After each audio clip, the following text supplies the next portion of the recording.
VeloVoices. Many voices, one passion. Pro cycling, for fans, by fans. Okay, welcome to our first VeloVoices podcast. This is Panache, a.k.a. Chris. And today I'm joined by Kitty Fondue and Tim Liu. And they're both in London, and I'm in Virginia. Guys, how you doing? All right, how you doing? I'm hanging in there. It's warmer in London than it is in Virginia. It's like 46 degrees in London, and it's like freezing here. Oh, that's interesting. Yeah. So I just thought we'd start off by talking a little bit about VeloVoices, and I know that you two are the kind of founding voices. So Tim, tell me a little bit about how VeloVoices got started. Let me say, I guess VeloVoices had its origins in a broader sports blog that I was doing at the time called The Armchair Sports Fan that I started maybe 6 years ago. I guess I started covering the Grand Tours seriously in about 2010 and then expanded to doing pretty much every televised race I could get my hands on the following year, which I loved doing, but it almost killed me. So I mean, it was while blogging those races that I first encountered our other founder members, Kitty, Cherie, and Jack, and I think we all shared the same passion for the sport. And I knew all three were pretty capable writers. So when the idea to start up a dedicated cycling blog started to form in my mind, they were the first and only people I approached to see if they were interested. And the rest, as they say, is history. Well, and I found you guys on Twitter, and I mean, it's just starting to blow up. So Kitty, what makes the VeloVoices different? I think it's because, as Tim said, that we all have a passion for the sport, and whereas we always try to be either neutral or positive, although sometimes it's really difficult. But we each actually have different parts of the sport that we really like. I mean, I really, love the classics and stuff like that, but I also really like how fans interact with the cyclists and stuff and photography. So, I kind of go off in those things, and Cherie knows just about everybody, it seems, down in the south of France. So, she has her sort of little things. So we kind of overlap, but nobody's like competing with one another to do really to kind of write about the stuff that we want to write about. Right. And I think that the different sort of personalities come through really, really nicely in the way the site's put together and the way that we're allowed to write as well. And I think that really that really makes it popular with people that read it, is because they see that we're like them, really. Are we like them now? Well, I mean, we're obviously just, so much better now. We are just like them. We are like you, everybody. You can relate to us, tweet us, follow us, talk to us. Absolutely. We'll talk cycling with you. We love to talk cycling with anybody. Okay. Well, so Tim, what can people expect from this podcast that we're going to be doing? What do you think they can expect? If any of our listeners follow the blog, hopefully they'll find it's an extension of that, only with some slightly more bizarre accents involved, and it'll give us a chance to go into things in a bit more detail than we can in writing. So with a bit of luck, it'll be like being down the pub with your cycling mates, but just shooting the breeze about the latest races and any other stuff we find interesting. Well, since most of our listeners and readers are in the UK, I guess I'm the one with the weird accent. Well, yeah, I was going to tell you that, Chris. Excellent. Okay, well, enough about us and VeloVoices. What we love to do is talk about cycling, and this last week was the kickoff of the World Tour down in Australia with the Tour Down Under. So, I watched every stage except one. I live tweeted every stage except that one that I didn't watch. And I thought it was a fantastic race. There was everything from good sprinting to, at the last minute, Geraint Thomas getting on the podium in the last stage. I think it was really exciting. What are you guys' thoughts? Well, I didn't get to see much of it, so I was only looking at the highlights. But I love the fact that the Lotto Belisol boys have just come out just absolutely storming, as they usually do, actually. Because I really love that particular team because they all seem like a team. You know, there doesn't seem to be any huge egos, and certainly when you see them on Twitter and things, you know, they just seem so so supportive of one another, and you know, I was just really pleased about that. Yeah, when Hansen's arms go up in the background when Greipel crosses the line, you just love that. I just love that. So, Tim, what do we make of Tom Schlachter? I mean, I'd never heard of this guy before the Tour Down Under. What do we know about him? Oh, well, first off, he's a headline writer's dream, isn't he? Lambs the Schlachter, anyone? Phil Liggett kept calling him Schlechter, by the way. It was driving me crazy. I'd be like, he's not Schlechter, he's Schlachter. Well, he can't be Schlechter, can he? He stayed on his bike. And he stayed in the race. Oh, that's terrible. Oh, I know. Okay, so what do we know about him, Tim? Tell me more. Well, everything I know about Schlachter, I know from Wikipedia. So, no, seriously, I think he came to my attention last year. I think because if you guys remember the stage of the Giro, big climb up into a CC, and he pushed Joaquin Rodriguez the whole way. Oh wow! So he's obviously someone who likes his punchy climbs, and you know he did pretty well on the stage on Green Mountain in Oman. And he was pretty prominent as well on the stage up to the Great Wall in the Tour of Beijing, which I know I was the only person in the world who watched. But there you go. So you know he's an interesting guy. He could be a bit of a dark horse when it comes to the Ardennes. Well, I know that he was born the year I was a freshman in high school, and I know. Oh man, we're old. Old.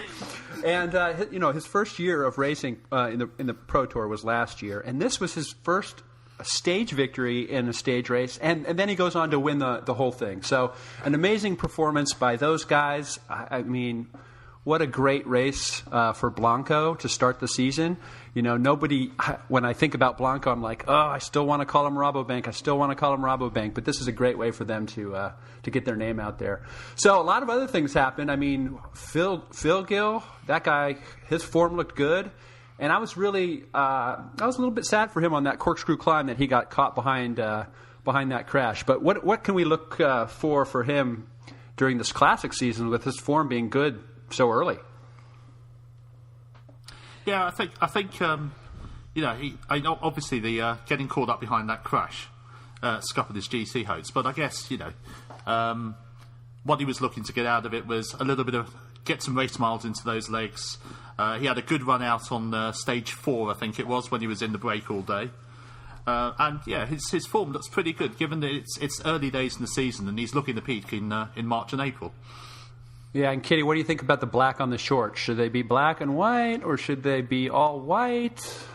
Oh, you got to watch out for all white shorts, though, don't you? I mean, you know, I'll let the Argonauts have that because, you know, they should. But anybody else, you're just kind of like, ooh, not so sure about that. But I think he's going to be. I really, really hope that he has a really good opening, you know, couple months, because he's really just such an exciting rider to be, and he'll just take the race to everybody, really, which I really love. Yeah, BMC, I'll tell you what, they have some power, and I think we're going to see a different classic seasons from them this year than we did last year. I think luck is going to return there. Now speaking of crashes, we had Tim Duggan, U.S. national champ, crash in stage 3, resulting in a broken tibia and a collarbone, and we're not going to see him for at least 3 months. For Americans, that was just really rough to see our national champion go down in the first race of the season. And I wonder how that's going to affect Saxo, you know, in their tour planning. We know that Alberto Contador is not planning on riding the Giro, and I think they were planning on having Duggan help out in the Tour. So sad to see that happen, but Timmy, we wish you all the best, and we hope that you recover. So another person who didn't crash this time but didn't finish the race, we got to talk about Andy Schleck.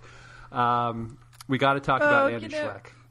poor Andy Schleck's fans on Twitter today were just, were in despair because everybody was just making fun of him. And I've got to say, I think that somebody had said earlier on Twitter a couple days ago that he'd said that he was still really a bit skittish about riding in the peloton because of his injury or whatever. And whatever we think of him in the Schleck shoot and all that other stuff, I mean, he is off a pretty major injury, so I kind of think we should cut him some slack, to be honest. He's never going to the Tour Down Under to win it anyway, Right. Is he? I mean, he never is. He's going down there to, just to start getting some miles in and give Jens something to do, I think. But fear is definitely a factor. I mean, I've been in some crashes, and I can tell you it's rough getting back on the bike and feeling confident again when you come back to race. And his injury was a major injury. It wasn't like he just had a concussion or broke a normal bone in your body. This has affected his whole ability to put power down and to climb. And I think it's going to be a little while, maybe even till 2014, that we see him actually return to having the form that he had a couple years ago when he was battling with Alberto Contador at the Tour. So, I've dished out plenty of comedy about Andy Schleck, but I don't want to kick a guy when he's down. And really, I think the peloton needs Andy Schleck. He's fun to watch. So. He's this character that adds such a great, when he has great form, adds such a great story to all the races that he's in. So, hopefully he can get his confidence back. And he says he wants to be strong for the classics. I was surprised that, I guess maybe more the Ardennes Classic than the Cobble Classics. Yeah, because didn't he win Amstel Gold or Liège-Bastogne-Liège? He won one of those, didn't he? I know that he went on the attack late in Liège-Bastogne-Liège, but then he was caught. So, yeah, I mean, this was a couple years ago. Tim, do you remember which one he did? Yeah, didn't I think it was Liège, because I think him and Andy and Frank were trying to ride against Gilbert, and Gilbert rode them both off his wheel. He was just toying with them, really, wasn't he? Now, speaking of toying, Simon Gerrans, man, I'll tell you what, he's looking like he's coming into great form with this win on Wollonga on Australia Day. I mean, the Aussies were going nuts. And so what do we think he's going to be like at Milan-San Remo in some of these early classics? Are the Australians going to, take this race again? They've taken it in the last 2 years. Well, all I can say is if he sucks on Cancellara's wheel until he gets to I'm just going to be just furious. Kitty, that's called racing strategy. No, do you know what? I know that, but it and I think, a race is a race, and that's fine, and I try not to get all worked up, but, God, Fabian, do something else, please. Jeez. And Saga, I tip my hat. Go ahead, Tim. So, I think there might be a certain Slovak that I think you two are fairly familiar with who might have a say in it as well. Yeah, I was just going to say, I think Sagan, he really, if he's aiming for any race, it's probably that one. So, yeah. But, it takes a lot of luck, too, to win Milan-San Remo. You got to get over those two hills, and you got to descend well, and you got to be there at the end. You got to have no mechanicals. You've got to be in great form as well, which we saw because... not to put too fine a point on it, Tim, but Cav wasn't, Cav had nothing last time. So I'm just wondering what he's going to do now that he's with Quick Step. If that's going to, I don't know, give him some renewed vigor. No, I remember it well, and I think I wrote about it at the time and saying that he met his Calvary on Le Mani. Do you know what? Milan-San Remo has changed over the last few years with the introduction of Le Mani, and I think guys know how to beat Cavendish. Yeah. In that kind of race, and I can't really ever see him winning it again. But you never know.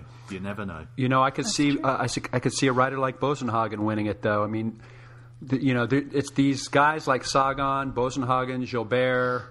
These are the guys, Gerrans. These are the guys who you got to expect to win a race like Milan-San Remo now.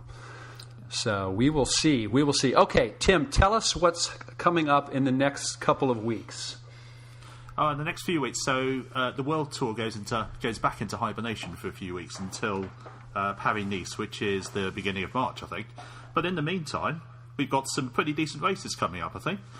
We've got the Tour of Qatar, which isn't the greatest of races, but Cav's there, so I'm on board with that. Windy. And I think that's where Cancellara comes out. So that's it. That's it. I'm watching it. The Wind and Cancellara. There we go. Okay, so what else, Tim? What else? What else? So we go from Qatar to Oman, and then some interesting climbing there, a little bit of time trialling. It's usually a good indication of early season form. Then a little hop over to Malaysia for the Tour de Langkawi. And then we're back in Europe, I think, at the same time for races in the Algarve and Andalusia. Well, I can tell you after watching the Tour Down Under that I am so glad the road season has started. I'm so excited to actually watch racing again, talk about racing on Twitter, not talk about the other things that we've been focused on for the last couple of months. And so I am super excited for this season. I'm super excited for this podcast. We're going to try to do it every couple of weeks or whenever we feel like we need to. We thank you all for taking your time to download and listen to us. And you'll hear from us again in a couple of weeks. In the meantime, make sure you follow us on Twitter at VeloVoices. We're also on Facebook. And you can always find our latest posting and ramblings at VeloVoices.com. So thank you for joining us. Kitty, good night. Tim, good night. Have a good sleep in London. Good night. Good night.